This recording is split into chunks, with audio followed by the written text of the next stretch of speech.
Vision Portraits in Art. I'm Julia Batchelor. Today on the program, we introduce you to a trio of talented individuals. Asher Sadeh, a talented artist and retired art instructor who utilizes his various artistic skills to create paintings of pure imagination. We also meet Amanda Brittin, a multidisciplined artist that is currently focusing her creative energy into forging handcrafted jewelry. And up first, we have Darlen Winfield, an incredible artist that loves to capture the beauty of the Canadian landscape. I would best describe Darlen as a free spirit who has led a very interesting life that has taken her on many adventures around the globe. But what I think is her greatest adventure to date is the exploration of nature through the lens of an artist's palette. Darlen has been focusing her energy on creating works that capture the incredible beauty of the great outdoors using light, form, and color.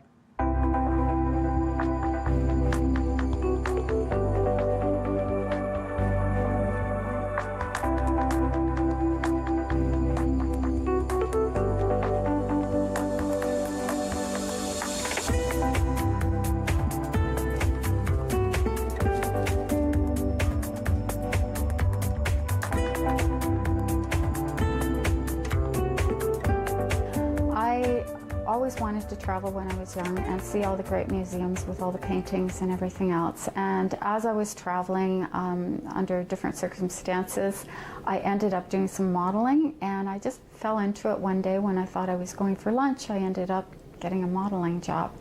I couldn't refuse the money, and it became something bigger than I ever thought it would become. And then I came back to Canada. I worked at a bank and had a regular life.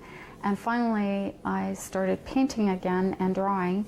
And it became this. It's all a string of reactions, and I ended up here, and I couldn't be happier with my life now. Creating art makes me feel like I'm living in my own world, and I have some control over my life and what I'm doing, and it's a good feeling, and it's not one that we often have in life, and painting provides me with that, and I really enjoy being in my paintings. Right now I am a full-time painter. It took me a long time to get here. So I'm planning to keep living for quite a while so that I can reach some of my goals. And I was told by many people not to try to be a full-time artist because I would starve, and I've actually gained weight. My technique is to use a palette knife, and I use different layers, and it almost feels like you're putting butter on the canvas, and you use different colors. You have to be very careful because otherwise you can make mud, and it's not very attractive. And I use a brush for certain segments of the painting, and so I fuse the two to give it a special feeling that I hope is all my own. I was always fascinated by Vermeer, Rembrandt, John Singer Sargent, the way that they played with light. And I found that very different than perhaps the group of seven. The way that they used the paint was, to me, very, very different. And I thought that I liked the facet of that, but I love the group of seven look because it's so Canadian and where my heart is. And I've taken both of those styles and sort of intertwined them and made what I felt was my piece of art and my expression.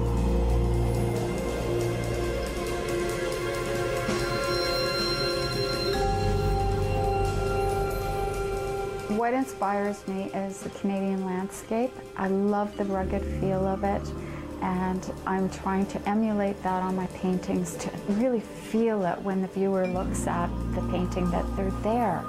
And that's what I'm reaching for by using these different styles in the palette knife, and to bring the painting to the person.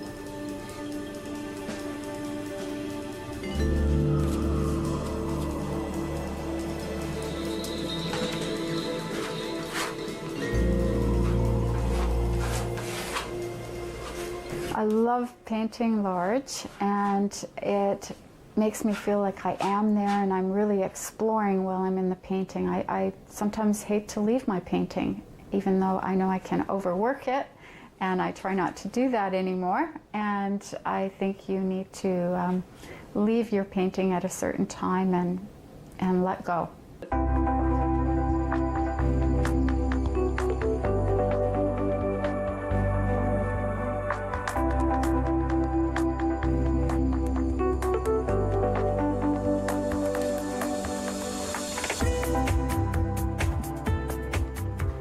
is important because it is the soul of humanity to me. It is something that we do that keeps evolving and changing, and there's so many beautiful pieces of art out there, and I think art brings a type of peace and also an intelligence to the human race.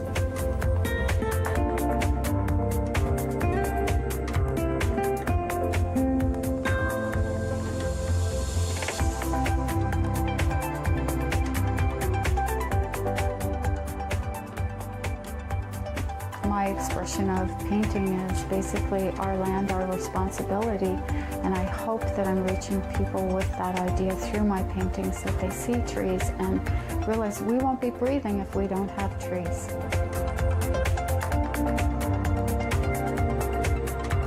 Art is what I live and breathe, and it keeps me going, it challenges me, and it gives me a meaning for my life.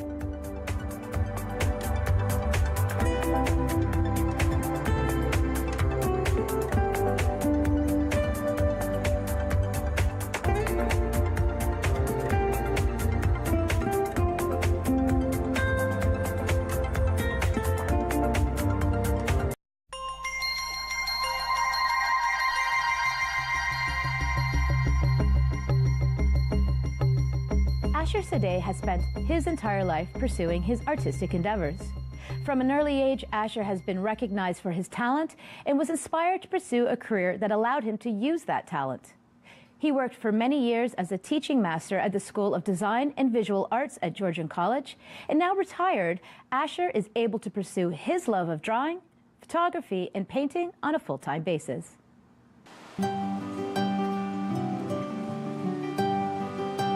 The activity of art, producing art, any kind of creative work, I think, it gives you, for lack of a better term, a great high.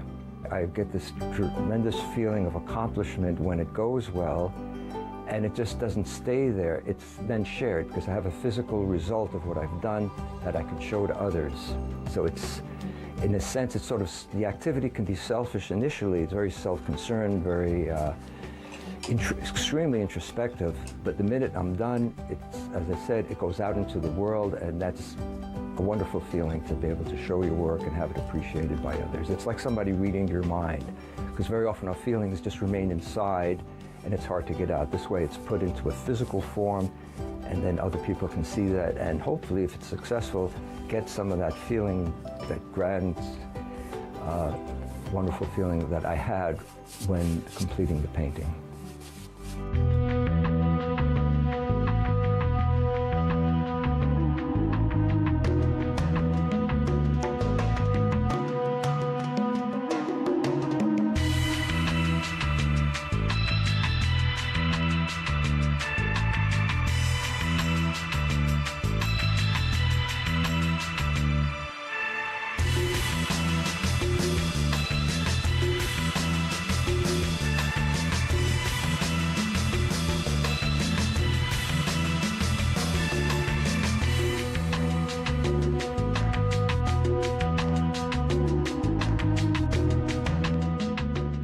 I like all kinds of image making, and I enjoy photography. I've had a number of exhibits in photography, and also I photograph landscapes and different things that interest me, and then I can use those as references often for my painting.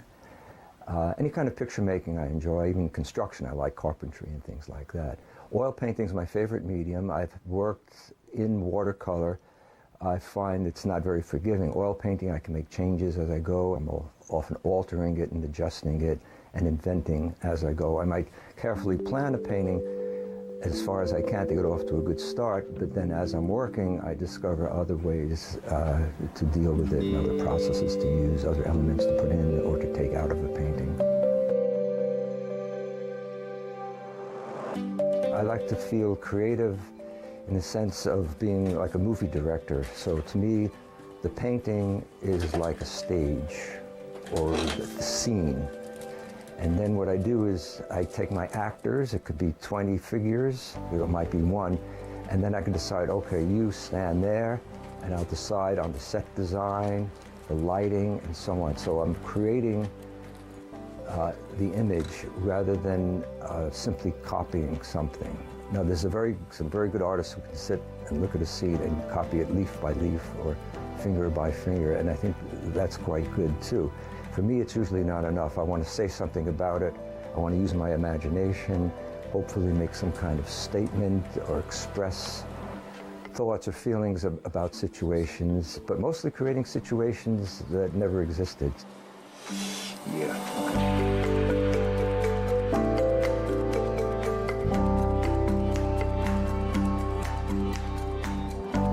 I like to add a sense of mystery to the picture, and to me that's what I enjoy, like saying a good novel or a good movie. It's something to wonder about. It's not clear-cut. The message isn't just upfront and obvious, and that's it, and not worthy of a second look. I like to create something that gets people to think.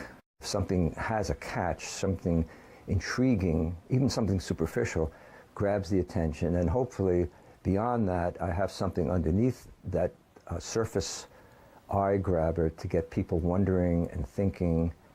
And it's a very time-consuming process. The pictures take quite a long time to do. They go through several stages, lots of revisions, maybe sometimes too many revisions, but I like to get it just right. That's why I'm glad when I have a gallery show, it finally forces me to stop, finish it, sign it, and put the picture into a frame and be done with it.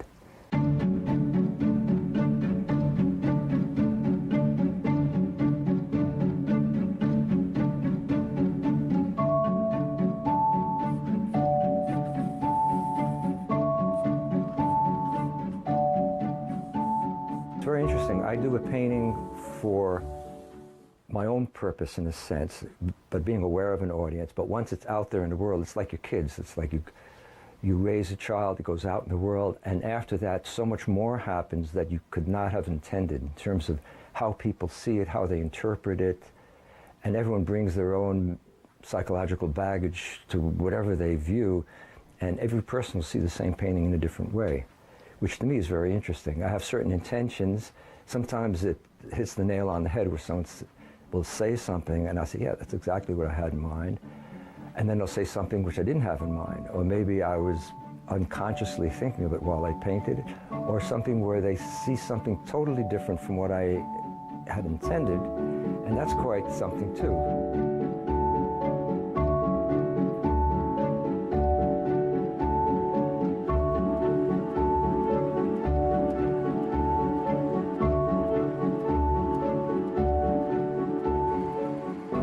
I've been asked often how creating art makes me feel.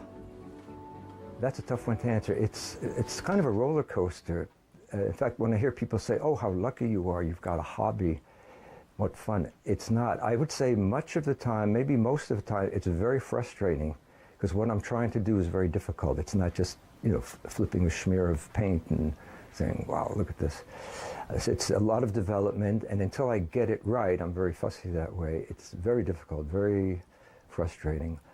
But I think it's like a lot of things in life, relations and so on. You put up with a lot of difficulty and challenges to your patient for those few moments of, glory, where when you get it right, there's nothing that can match that feeling. Things come together. You've created something unique that no one else has ever done. And it's a sense of achievement. The result of all your years of experience and looking and the particular effort on that one painting comes to fruition, and you finally say, yeah, that's it.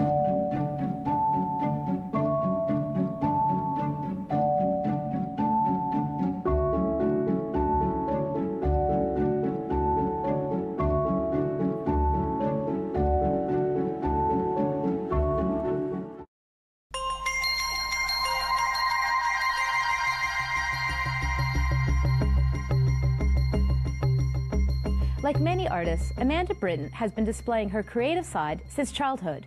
But instead of pursuing a career in the arts, Amanda studied and worked in the fields of both archaeology and anthropology. But it was these sciences that have actually inspired and guided Amanda in her latest endeavor, which is creating handcrafted jewelry using raw natural materials that are reminiscent of artifacts that one might find on an archaeological dig.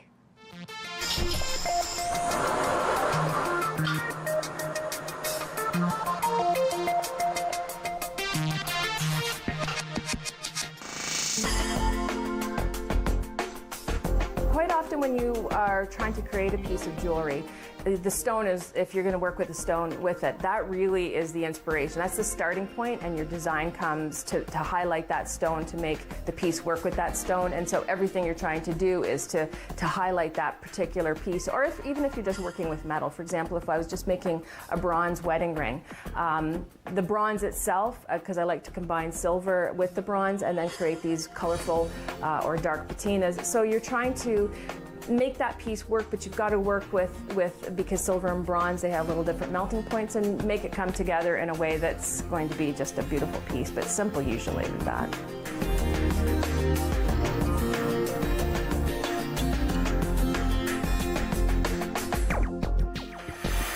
I'm very interested in process and how you come about, how to work with the metal, how to make it work, and how to work around the problems that it presents to you, because things want to melt when you don't want them to melt. You have to work at the right temperatures. There's a lot of technical aspects to working with metal that you really have to learn how to work with. But the two come together, because sometimes the problems mean you have to creatively problem solve to make the piece that you're trying to achieve work out. And I like that combination, frustrating though it may be sometimes. For me, art is just part of my everyday life. It's not even something I generally separate from day-to-day living. Whether I'm using a mug that a potter, I really enjoy that potter's work, or whether I'm wearing a piece of jewelry that I like, that I've maybe acquired from another artist friend, or have some pieces of art hanging in my house. It's just part of my everyday existence. Professionally, I've been creating art for about 25 years. I started painting. That was my first love. I really, really enjoy color. And I started doing painted floor cloths, which sort of it combines both paint, but it's also very functional, because you can make mats out of them, these little floor cloths, and larger pieces as well. And I really like art that's functional, something that you can use every day, that's just part of your general life.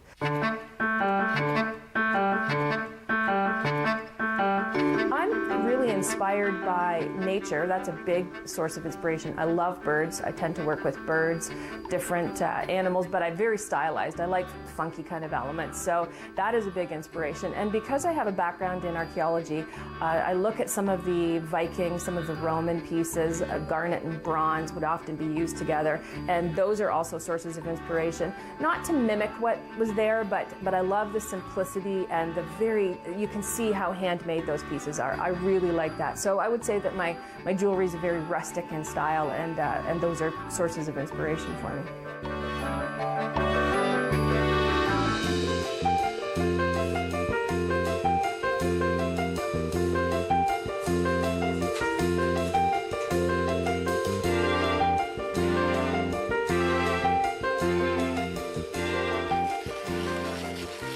Making a piece, I'll take a look at the stone. Let's say, for example, that I'm working with a piece of turquoise, a piece of ribbon turquoise, which is, ribbon turquoise has a little stream of turquoise going through a darker brown matrix usually, so they almost look like little landscapes. So what I would do with a piece like that is, that stone looking like a small landscape makes me think, I've got to work with that to highlight that aspect. So I might I create the bezel to set the stone, because there's the practical aspect of actually locking that stone in place. You don't want to use glues and things like that if you don't have to. You want to mechanically lock it in place using silver.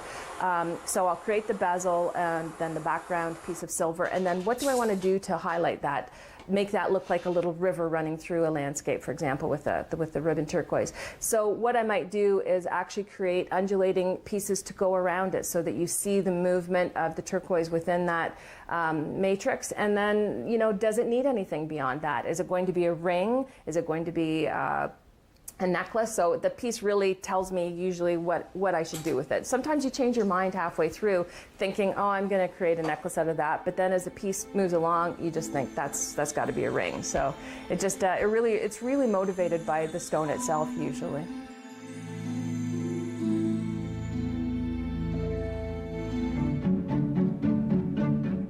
The amount of time that I take to create a piece can really vary. A very simple, say for example, a wedding ring that's just a wedding band, I might be able to create that very quickly in about an hour.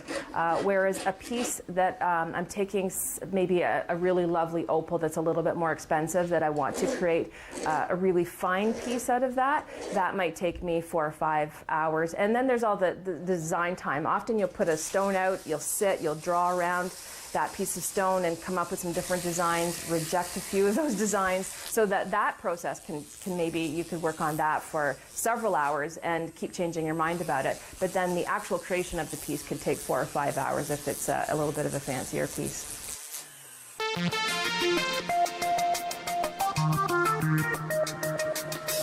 You know, when I'm sitting in my studio and maybe I've got a piece of music playing, I've got my iPod going, I sit and it's just happiness, I would have to say. It's just really joyful. I create pretty much every day. I have for many, many years. It's just part of my everyday experience, and if I have to go a few days and not be creating, I start to crave to get back into the studio. It's really an enjoyable moment. That's why setting up a studio environment is that you enjoy, you know, whether it's a bit of a cluttered mess or whatever. If your little workstation area it can really bring a lot of joy to you, and that's what I find when I'm sitting there creating pieces. Unless I'm working on a really frustrating piece, then you might not feel so happy, but for the most part, yes, I really find it a joyful thing to do.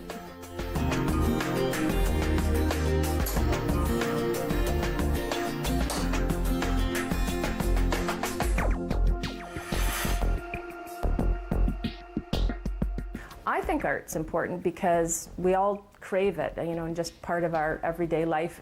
Whether it's music or writing or visual art, whatever it is, I think that's just part of what makes us human, that creative process, that need for something to create art and to have art around you. I think that's part of everybody's experience, no matter how young, how old, even if they don't even realize it. I think people have art in their lives in very, very many ways. Henry David Thoreau once said, "This world is but a canvas to our imagination." And I believe the artists we have met on today's program exemplify that idea. Each one has been inspired by what they see in their daily lives and have interpreted their vision in their own unique way, using various materials to achieve that artistic vision. For more information about the people on today's show, please visit our website for details. Once again, thank you for watching Color and Vision, Portraits in Art. I'm Julia Batchelor, and I'll see you next time.